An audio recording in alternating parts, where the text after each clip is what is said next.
What's up? Jaden Yael again. And guys, for today's vlog, we will make a reaction or a review about the trailer of Alone Together ng Lizken, Under Black Sheep. So, nakita ko na meron na, may trailer na, sabay-sabay nating panoorin, and then mamaya magbibigay ako ng review, reaction about sa trailer. So, kaya may space ako dyan para dyan natin lagay yung trailer mamaya. Okay? Sige. By the way guys, to those who have watched my reaction about the teaser of Lizken and other videos or vlogs ko, or iba ko pang vlogs, thank you so much for your likes, for your comments, and kapag kung hindi ka pa nagsasubscribe sa channel ko, please subscribe to my channel ko. So, sige, panoorin na natin para wala na akong masyadong sinasabi. Tapos, habang pinapanood ko dito, papakita ko dyan. Of course, this trailer is owned by Black Sheep. Nasa nila to? Nasa YouTube channel nila. And then, I think nasa Facebook na din. Diba? So, sabay-sabay natin panoorin. I'll avoid giving comments while we're watching the trailer. But later, after we watch it, mag-discuss ako. Or mag-share ako ng mga thoughts ko, opinions ko, or reaction ko about the trailer of the, yung pinaka-exciting na movie ng Lizken. Sa ngayon na, Alone Together. Tama ko na ang sinasabi. Ito na guys. Panoorin na natin yung trailer.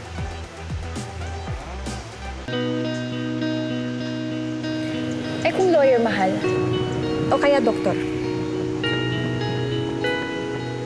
Ako, museum director ako. Tapos ikaw, doktor. Yun ba talaga ang gusto mo, mahal?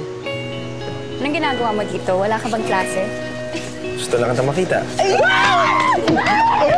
Sa ito plano ko, Gagraduate ako. Cum laude. Para naman di ka mapahiya. Tapos, pakakasalan kita. Well, that was 5 years ago.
For more videos, subscribe to the Black Sheep YouTube channel. Usog na ako kasi yan. Start na tayo guys, grabe. 2 minutes yung trailer. Talagang trailer siya kasi very different siya dun sa teaser. Kasi yung teaser, di ba, parang lang siya parang 1 minute or seconds, mga seconds lang. This one is trailer, umabot siya ng 2 minutes, more than 2 minutes, 17 seconds. 2 minutes and 17 seconds to be exact. Nabigla ako doon sa towards the end. Paano ba? Grabe, ang ganda ng trailer. Tapos, parang nagulat ako dun sa paglabas ni Luis Alandi towards the end, saka ni Jasmine Curtis. So, yung theories, kasi diba dun sa reaction na ginawa ko dun sa teaser, tatlo yung hula ko. Yung una, namatay. Si Enrique, pangalawa, parang imagination lang siya, hindi siya totoo. Pangatlo, they just broke up, no? Which is tama naman yon. I think dito sa kwento, they broke up, but yun nga, this time, they parang hindi na possible na i-continue nila yung relationship nila because they're with somebody else. Parang tingin ko si Liza married na siya. I'm not sure kung boyfriend-girlfriend pa sila, pero parang tingin ko sila ni Luisa Landi married na. Si Enrique Hill naman with Jasmine Curtis, parang mukhang mag-boyfriend-girlfriend pa lang. Though pwede din na married na or couple na sila. So parang ganun pa rin tinatakbo ng kwento. Parang this time, parang hindi sila pwedeng maging sila. 'Di ba? Kahit mahal nila yung isa't isa. Or interested pa rin sila sa isa't isa kasi yun nga, malalim siguro yung pinagsamahan nila nung estudyante pa sila or nung mag-boyfriend-girlfriend pa sila. Kasi meron na silang iba this time. Wow! So, ang daming theories, di ba, ng mga fans about this movie. Pero wala namang problema dun. I think okay nga lang yun eh. Sige, how do I find the trailer? Una, I'd like to appreciate Black Sheep, particularly the director, Antoinette Hadaonia. Ang ganda ng cinematography, guys. Trailer pa lang to Actually, one of the reasons why I considered this movie na out of the box, una because of under Black Sheep siya. Pangalawa, because of yung cinematography na, di ba nung teaser, parang naka-black si Liza, tapos yung paligid talaga, parang ang dilim, so medyo creepy yung part na yon. So ngayon ko lang na-realize, while pinapanood nga natin yung trailer kanina, ang ganda ng cinematography kasi parang tingin ko ang pinapakita ni Direk Anthony Hadaonia doon, yung past, ang ganda, di ba? Parang medyo makaluma. Tapos kung paano niya ginawang medyo normal na tao yung Lizken, si Enrique, tsaka si Liza.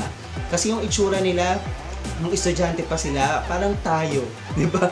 Hindi sila maputi. Although, syempre, very good looking sila, hindi na natin maalis yun. Pero parang how they act, tsaka yung itsura nila, how they look as students, very you and very me, parang very typical na tao, no? So, relatable. And then, yung cinematography or yung color, no, yung present na, very different dun sa past. So, wala, ang ganda lang ng pagkakagawa ni Direk Antoinette Hadaonia dun sa cinematography. Not only dun sa UP di ba? Parang pinakita, in-expose yung sa UP. May sunken garden, tsaka yung mga kainan dun. Tsaka syempre, mga rooms, ganyan. Pero may mga museum din na talagang in-expose. Tapos merong mga sa ibang bansa na scene, di ba? Actually, nabulat ako doon. Parang ang ganda ng cinematography. Tapos yung mga scene na lumabas na si Liza, na yung present na, grabe, ang ganda niya talaga, guys. Very sophisticated. Basta sobrang nagagandahan talaga ako kay Liza Soberano. Appreciate ko si Direk Antoinette Hadaonia. I'm not sure why.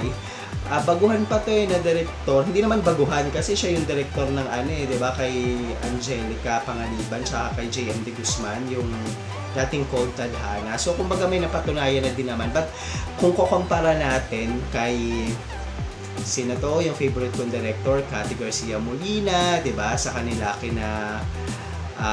marami pa, sina Paul Soriano. By the way, guys, I also did a vlog about 5 Best Filipino Directors. So, nasa playlist ko yun, nasa YouTube channel ko yun. Yan, kasama dun sina Paul Soriano, sina Cathy Garcia Molina, at saka marami pa, sina Olivia Lamasan.